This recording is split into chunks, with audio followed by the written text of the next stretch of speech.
the mayor of South Bend, and he's been a mentor of Miguel's. And George just towed the party line. Lenny, we're not getting involved in primaries. It's not a good financial decision. We're going to wait till there's a Democratic front runner, and then we'll be all in. So those of you who know me know I'm such a dutiful wife, and I listened. And then 2 weeks later, he was like, Lenny, I maxed out to Mayor Pete. You need to max out to Mayor Pete, and we need to have him in our house.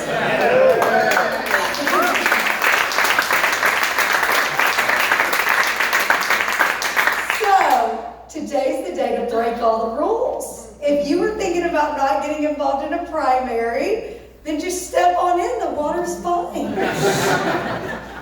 We've raised over $60,000 for today's event, and it would not be possible with our amazing host committee, who I would like to thank.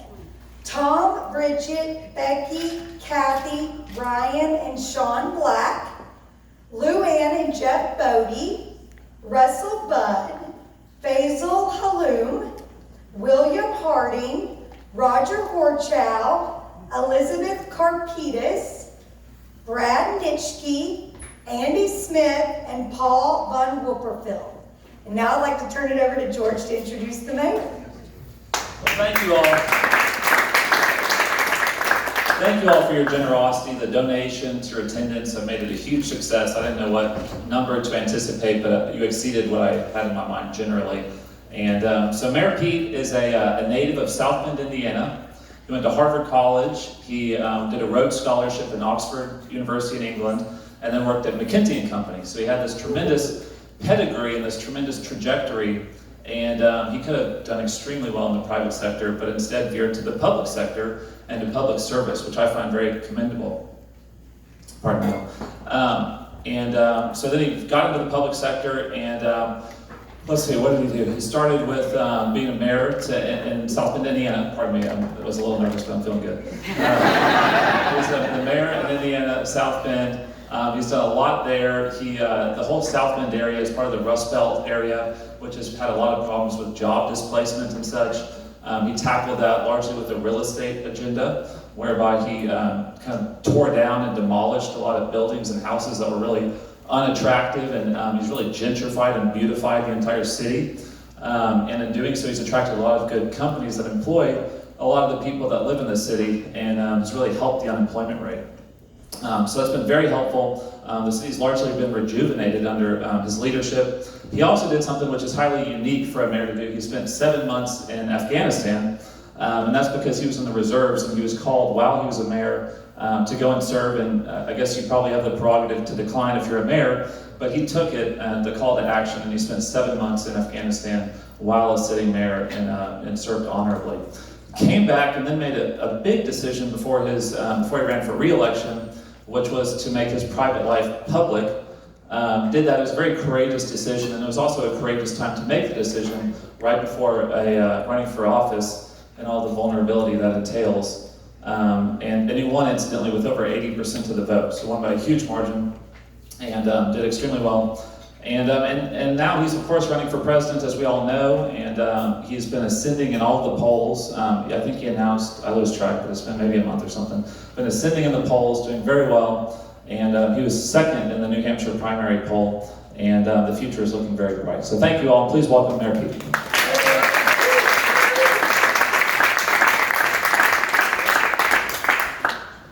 Thank you. So first of all, thank you, George and Lindsay, for opening your home to us, for bringing us together, for listening to one another on the idea of going ahead and getting involved on what admittedly would have seemed like a pretty exotic proposition, especially when we were just getting going. I'm always proud to be introduced as a friend of Miguel Solis, so wishing you all the best. You would make a great new member of the community of mayors just as I'm stepping away, so really excited for you.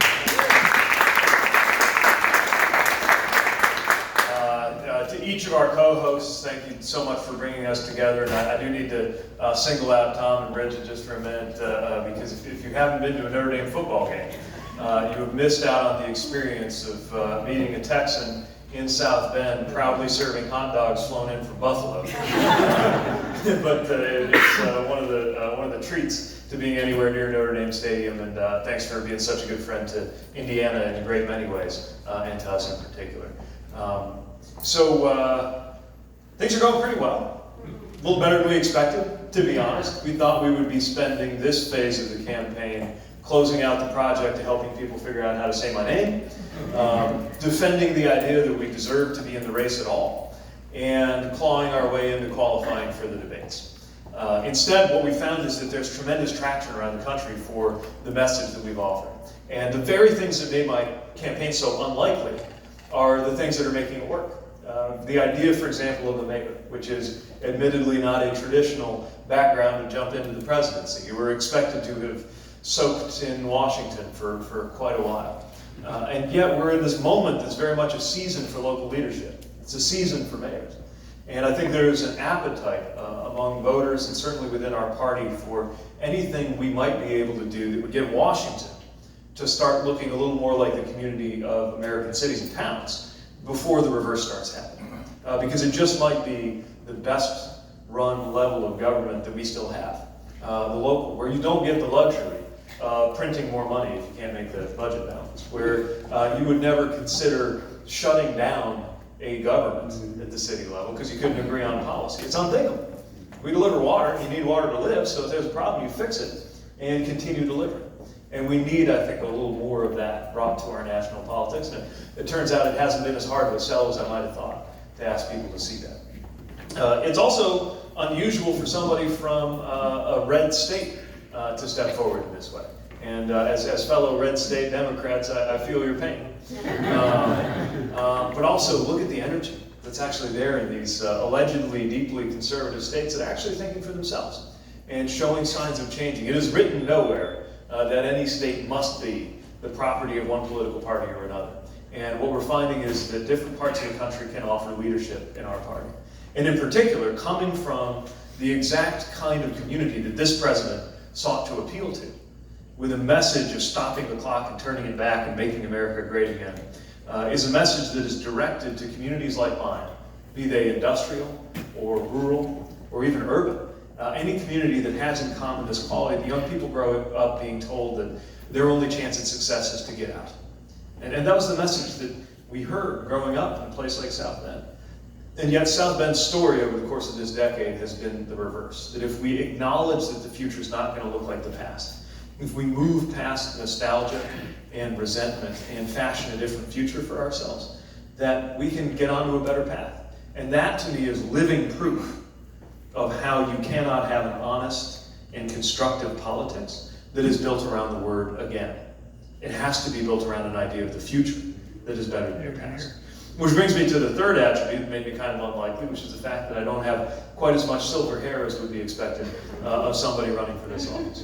But there's also a powerful sense in this country that it's time for a new generation to produce leaders at the highest levels. It's been happening around the world, actually. More and more people my age, even younger in some cases, leading countries. But America should be leading the way on this.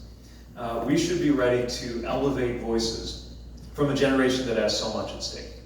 A generation that will be dealing with climate change for the balance of our adult lives. A generation that could be the first in American history to be worse off economically than our parents, unless we do something different. And what we're seeing, especially when we go to Iowa, we go to South Carolina, New Hampshire, we go to an event that was organized as a meet and greet and it winds up being a rally by the time we get there, what we see in the faces is that we have the makings of a generational alliance. That there are people my age and younger, and there are people my parents' age, who are excited about this idea, who are focused on the future and determined to make sure that this is in fact a country where we can say, as we always did, that each generation is going to be better off than the last. That's why I think we're getting such reception to our message. And our message is simple. Our message is intended to be a reply to those who think that the Democrats can't fit what we care about onto a bumper sticker. So our bumper sticker is freedom, democracy, and security. Three big ideas that nobody can really be against in themselves, but that I argue when you open them up, they take you to a very progressive place. That if we really want to talk about freedom, there's more to it than freedom from a regulation.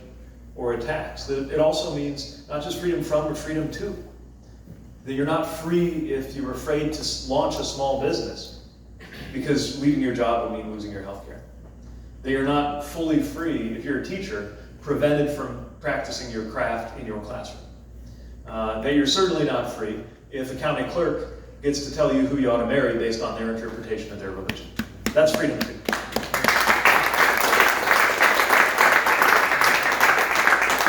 We're trying to shift the dialogue around freedom, and we're shifting the dialogue around security. Something I care about deeply as somebody who understands the presidency partly through the lens of somebody who was deployed to a foreign land during a war on the orders of an American president. I know what's at stake when we talk about American security. I also know that there's a lot more to American security than putting up a wall from sea to shining sea. If we want to understand 21st century security threats, then we have got to have a strategy on cybersecurity. We've got to have a strategy on election security. We've got to respond to 21st century threats like a rising tide of white nationalism. They cannot be combated if it cannot be named. And we need to recognize that climate is a security issue. I'm nervously eyeing the National Weather Service forecast right now for my city because I'm hoping we will not have a repeat of an experience that I had twice in 18 months. Firing up the Emergency Operations Center of our city for a 1,000-year flood, and then 18 months later for a 500-year flood. If you just do the math on that, how many once-in-a-lifetime things can happen in the same lifetime before you ask yourself whether things aren't changing beneath our feet? We have an obligation in the name of security, as well as in the name of our economy, to do something about this. So we should call climate security the issue that it is. So when we talk about freedom, when we talk about security, we are also asserting that these things are not the property of one political party, any more than God belongs to one political party, which is why I have not hesitated to talk about the difference between the things I hear about when I hear Scripture, about lifting up the least among us, and taking care of the downtrodden, and visiting the prisoner, and supporting the stranger. Stranger, in my view, being another word for immigrant. That is a little different than what's happening in Washington today. And we got to talk about democracy, because our democracy is in retreat right now. Partly because some people have calculated that they stand to benefit if fewer people vote. But I don't think we're a democracy until every eligible voter finds it easy to exercise that right. Frankly, I don't think we're a democracy until we change it to where the president is chosen based on whoever got the most votes. which would help my voice in Indiana and your voice in Texas matter a little bit more frequently in national politics. But whether it's those issues or the fact that our fellow U.S. citizens in D.C. and Puerto Rico ought to be given the same political representation as the rest of us, or the fact that we've got to do something about districts that are being drawn in such a way that politicians are choosing their voters instead of the other way around, then we can't really call ourselves a democracy. And I think people get it. I know people get it, because I see the heads nodding even when I'm in conservative areas. So we've got a chance to change that conversation. And the last thing I'll leave you with, and then hopefully there's time for us to have a bit of a conversation, but is that as we change that conversation, I want us to move the center of gravity of American politics out of Washington, in particular off of cable TV, and back into the everyday. Because I think the reason that politics matters, the reason our political choices matter, the reason it matters that it's this person, not that person, making decisions in those big white buildings in DC, is that it cashes out in our everyday lives. That every political decision is a life decision for somebody. And as I said, I experienced that when I was packing my bags for Afghanistan on the orders of a president. I experienced that on my wedding day, when the most important fact in my life was brought to me by the grace of a single vote on the US Supreme Court. I experienced it in one of the lowest moments of my life, when I found myself driving to find my dad where he's getting chemotherapy in order to let him know that my mother, whose bedside I just left at the hospital, was going to need immediate heart surgery. Not the kind of thing you put in a text. And the things I had going for me in that moment were my spouse, who was very naturally at the hospital because he's my lawfully married spouse. My faith, my pastor who was there with him and with her while I was going out to find my dad. But also the invisible virtue of living in a country that decided a couple generations ago that when you reach a certain age, we're going to take care of your medical expenses. So that as we went through the terrible decisions we had to go through, as mom started getting much better and dad started getting much worse, We only ever had to think about what was medically right for them. And we never had to think about whether that was going to bankrupt our family. That's the kind of freedom that comes from good policy choices, just as much as bad government can infringe on freedom. And those are the everyday stories that everybody has on how our lives, from dawn to bedtime, go differently because of who we put in those buildings in Washington, D.C. So that's what we're doing. That's why I'm motivated to do this, unlikely as it is. And I think it's why we're finding a lot of support. But we need all the support and help we can get. So a very successful event like this is a huge shot in the arm as we're working to consolidate the early gains we've had, build the kind of organization that can staff up in the early states, put people to work, get clipboards in people's hands, and deliver the votes that are going to get us the nomination. And for that, I'm thankful, and I'll thank you in advance for anything that we might tap you on the shoulder and ask you to do down the line if you believe that you want to continue to support us. So thanks very much, and I'm happy to take any questions or talk about anything on your mind. Yes, sir. Could you talk about two issues that I've always viewed as bipartisan issues but never seem to get discussed about at the national level? And one is education, and two is mass incarceration. Yes. I'd be curious to get your perspective on the federal role for that. Yeah, well, I think the premise of your question is really on point, that there is increasingly a bipartisan coalition, certainly around criminal justice reform and incarceration. We used to think of this as a leftist thing, but actually a lot of, certainly libertarians and an increasing number of conservatives get it. That we cannot incarcerate our way out of some of the public safety and public health challenges we have. And when we try to, we wind up creating conditions to make it even worse. Part of the transmission of general poverty, generational poverty, part of the loss of family structures is owing to incarceration from minimum sentences for nonviolent drug offenses that do far more harm to our society, not just to the individual concerned, than the offenses themselves. I think there's a golden moment for consensus on this, and I think the Federal First Step Act was just that, a first step, but a good one. I think that in order to make more steps around this, first of all, legalization is going to be important. Rational legalization, but one that recognizes the difference between a nonviolent drug possession offense and something that is violent, for example. I think that we need to address the conditions during incarceration. Most countries recognize that prolonged solitary confinement is torture. And we ought to do the same. We ought to end the practice. And we also, at the federal level, can take steps to unwind the set of incentives that exists with the private prison industry that gives a lot of shareholders a fiduciary interest in more Americans being incarcerated.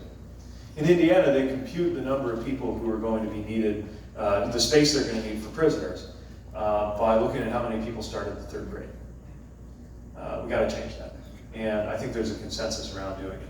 Education, too. I think it's amazing to me how many people are supportive of public education. Our U.S. Secretary of Education, sadly not among them. But the idea that this actually takes investment. First of all, there's a lot of things we got to do to update a system that was designed in the 19th century to teach knowledge for an era in which knowledge is at your fingertips. Critical thinking and social emotional learning will become more important than ever. And we're equipping a workforce that's going to wind up changing professions more often than my parents changed job titles. But some of it is a little simpler than that. Some of it's as simple as will we invest or will we disinvest in education? And to me that begins with teachers, with establishing professional learning communities where the profession is as rigorous and as well compensated as other professions of comparable importance. We had an exchange student in South Bend, a family I know that always hosts exchange students. And they had a student from Japan, one of those countries that has really run circles around this in education. And this high school student who was with us for a year in South Bend with this family, she wanted to go back and become a teacher. And over there, you got to qualify for the university program on the front end to do it. So they kept in touch with her when she went back to Japan. And she went back, she finished high school, she took the exam, and she came up short. She was very bright, but she was just not quite good enough academically to become a teacher. So she did what you often do in that situation if you're in Japan. She became a doctor. It's the next best thing. And if we want that same ethic to apply to the rigor and the rewards of the teaching profession, we're going to have to compensate accordingly. And I think a program that would direct compensation grants to Title I schools where we know would make the biggest difference for the most disadvantaged students would be a good way to begin. So without compromising your own views, how are you or any Democrat going to speak to pro-life Democrats who, very important issue for them, some of them view it as a single issue, feel like we haven't had candidates that have respected that view or really tried to address it. What are your ideas about that? Yeah, this is something I've lived as a Democratic mayor in a very socially conservative area. And there are a lot of friends and there are a lot of even supporters of mine who view this issue very differently than I do. I think we can talk about it in a way that's respectful, that understands that people approach the issue in good faith, but not one that pretends to be something we're not. And the way I talk about it is that some of these questions are, in a certain sense, unknowable, except by means that we can't persuade each other of. And in those situations, I trust someone facing these challenging situations to make her decision. And the involvement at her wish of a doctor could help. The involvement of anyone she goes to for spiritual counsel could help. But the involvement of a male government official like me imposing a restriction on her, in my view, doesn't help that decision come out any better. And if nothing else, I think we can establish a respectful dialogue around that. Because you're right, there's some people who can't even hear what we have to say because they can't get around that issue. But that's where I again lean on an account of at least my own faith, which I'm careful to talk about because a politician ought to be there for people of any religion and people of no religion. But the things I hear about when I go to church have to do with something very different than the sort of thing I see out of the Republican Party right now, in particular the White House right now. And I think we shouldn't be afraid to talk about that too. Let's see. Hi, my name's Pete Fikowski, tough last name to pronounce. Yeah, we can relate on that. Yeah, I'm both friends. And I was just curious, I mean, in 32 states, while we can marry, we can be refused service in a restaurant, we can be refused housing, we can be fired just for being gay or for being thought to be gay. And I'm wondering, that's clearly an issue that needs to be addressed because what good is the right to marry when you can't eat or have a home or have a job? But do you feel any particular personal movement to tackle that, or do you feel that that would somehow make you more of a target because you're attacking? No, I think that there's a basic American sense of fairness that comes into play here. And it's part of what helped to turn the tide on marriage. But getting there on marriage is not the end of the struggle for equality. And something as basic as being treated equally in housing and in places of public accommodation, not to mention in medical treatment. These are basic rights. So there's a Federal Equality Act that's been proposed. It's there in the House, and I would sign it right away. It's the right thing to do, and I don't think you have to be a member of the LGBT community to see why that makes our country a better place. Yeah. And I mean, that is how you would speak to the opposition as to why they should vote for it too, if we still have a divided house. Yeah, I mean, the thing that turned the tide on the religious freedom, so-called Religious Freedom Restoration Act in Indiana, when our current vice president, who we did not intend to share with the rest of the country, but he was governor. The thing that really turned the tide on that, I mean, there were mayors like me speaking up against it, but it was really the revolt of the business Republicans who said, this is wrong, and this is making us all look bad. And when you started hearing NASCAR put out a statement saying they were disappointed, you knew we were getting somewhere. So you don't have to be a deep blue, dyed-in-the-wool Democrat to see why that matters. And I think that more and more, not everybody's there, but more and more people are ready to come onto that right side of the history. I think we've got some work to do to beckon rather than drag people to that right side of history. We don't want to paint them in the corner where they got nowhere to go but the religious right. But I think there's a certain batting practice we red state Democrats have that I think helps us find the vocabulary that brings people into the right direction.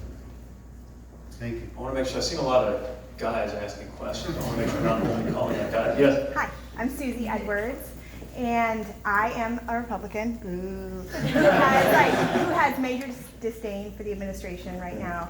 So I wanted to know, how are you trying to find your footing, or where are you on the spectrum of both trying to appeal to the masses and everyone who wants to swing so far left from what's happening now, and then people like me who are just trying to find their footing on what's happening and where we all go with the person more in the middle. Yeah, I mean, it's a disorienting time for all of us, right? And I talk to a lot of Republicans who feel homeless now. I do. Because you're a party that's betraying not only our principles, but its own, in my view. And I think it's really important to reach out. Look, there's some folks we're never going to get to, right? I mean, the day Nixon resigned, he had 25% who were with him. So there's some folks you're never going to get to. But I think there's a lot of others who we can reach. And, back home, if you just look at the math, there must be an awful lot of people in my county who voted for Barack Obama, Donald Trump, Mike Pence, and me. And it tells you that not everybody thinks about everything ideological. That we're also looking for, at risk of sounding like a conservative, we're looking for character and moral leadership as well. And obviously that's missing in the White House. Now, I also think the encounter has to be honest. So I'm not out to pretend to be more conservative than I am on the issues. I view myself as a progressive, not quite where some folks in my party are, but I'm not the most conservative Democrat either.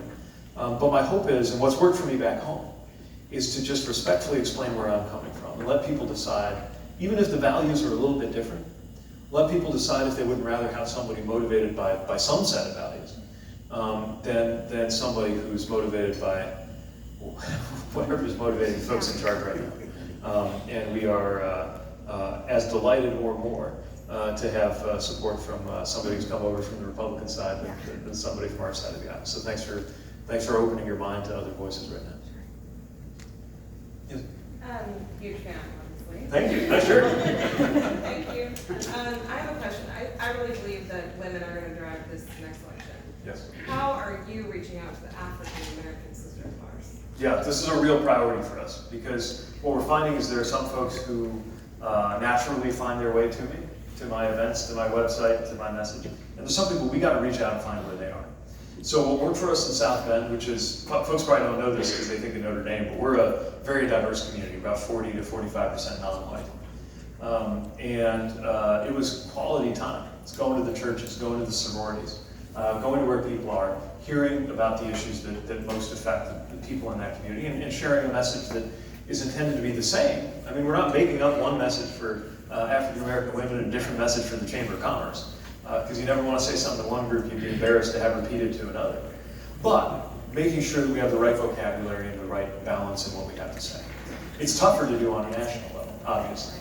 But it can be done. It can be done over chicken at Sylvia's in Harlem, where I was a couple days ago. And it can be done in churches in South Carolina, where I'll be later on this weekend. The last thing I'll say to answer that question is we need help.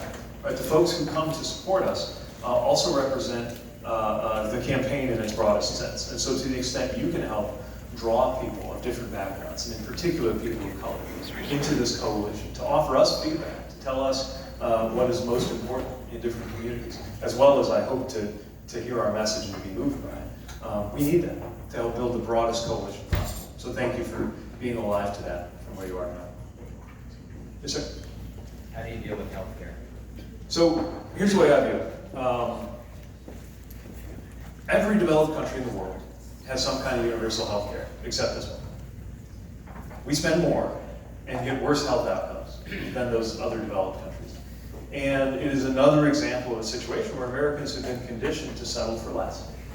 There is nothing about the American soul or the American economy that makes it a matter of necessity that we should fail to deliver universal health care when every single other industrialized nation does it somehow. So how do we do it? In my view, the right pathway, a lot of folks talk about Medicare for all, and I think it's a desirable destination. But I think any politician who allows those words to escape his lips has a responsibility to explain what it takes to get there. It's not flipping a switch. Look how hard it was to implement the ACA, which is basically the most conservative intervention you can think of, other than leaving it alone. And we had trouble implementing that. That's why I favor what I would call a Medicare for all who want it strategy, where you take a version or a flavor of Medicare, something resembling Medicare, you make it available as a kind of opt-in option on the exchanges. And then if people like me are right, that through purchasing power and rate setting, it will deliver more efficient coverage than the corporate patchwork we have today, then it will naturally begin to outcompete most of the corporate options and provide the glide path toward a single-payer environment.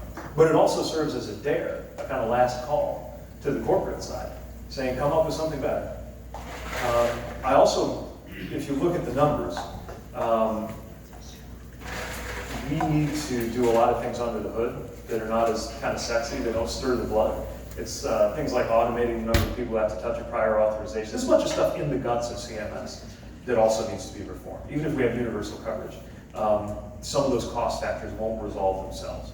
So that technical work has to happen alongside the accessibility work. But at the end of the day, countries that have figured this out deliver better care for less money than countries that haven't. Can I ask a follow-up? Yeah. So I agree with everything you said. My fear about eventually getting a Medicare for all is that other countries do have better outcomes and they deliver primary care much better than we do. But when you've got a heart condition and you're in Canada or England, you're flying to the US. We have the best specialists. And I think that's because we have a private system. So if we end up at Medicare for all, which once you have a public option, you probably will end up at Medicare for all, what do we do to safeguard the things about our medical system which really are the best in the world? Yeah, so part of it is, even in a country that's not just Medicare for all, but outright socialized medicine, like the UK, where I lived and studied for a couple of years. Even there's a private role. And I think this is where the private sector can, as a layer, as an optional layer on top of the public infrastructure, can continue to thrive and deliver results. The other thing that I think is sometimes short is the extent to which American investments in basic research help to explain why that finds its way to the clinical side and helps to explain why we lead the world in many of these medical advancements, which is why we need to make sure that we're actually investing in research in a way that befits the leading nation in the world. A lot of the medical profession is changing in the face of automation and AI. We think of factory workers with AI, but the life and function of a radiologist is changing pretty quickly too. And we've got to make sure we have a national strategy around that. I'm afraid right now, especially if you look at some of our competitors in Asia, we are beginning to fall behind very quickly. I have another question about something I saw you had mentioned, or not you had mentioned, but was mentioned about you, which is that you, as do I, oppose the death penalty. So going into the idea that we're also the only country, that still uses the death penalty, how do you approach that? Because I'm old enough to remember Michael Dukakis, and the way he approached it was horrible. And so, I mean, I'm just curious how you would approach your opposition to the death penalty. Well, part of it, I guess, is rooted in my own experience in the military and awareness in the circumstances in which a government decides to get involved in killing, and believing that the first condition of any such circumstance has to be that you have absolutely no other choice. Right. You add to that the racial disparities, and the fact that it doesn't make us any safer. There's no evidence that it makes us any safer. And it's more expensive. And the cost and the rest of it. Yeah. And one of the reasons I think support for it has been declining is that more and more Americans can get that. Again, it's not always been safe territory for us. But I think it's one of those areas where people hopefully will respect that it is a principled stand, even if they don't share the same view. Thank you.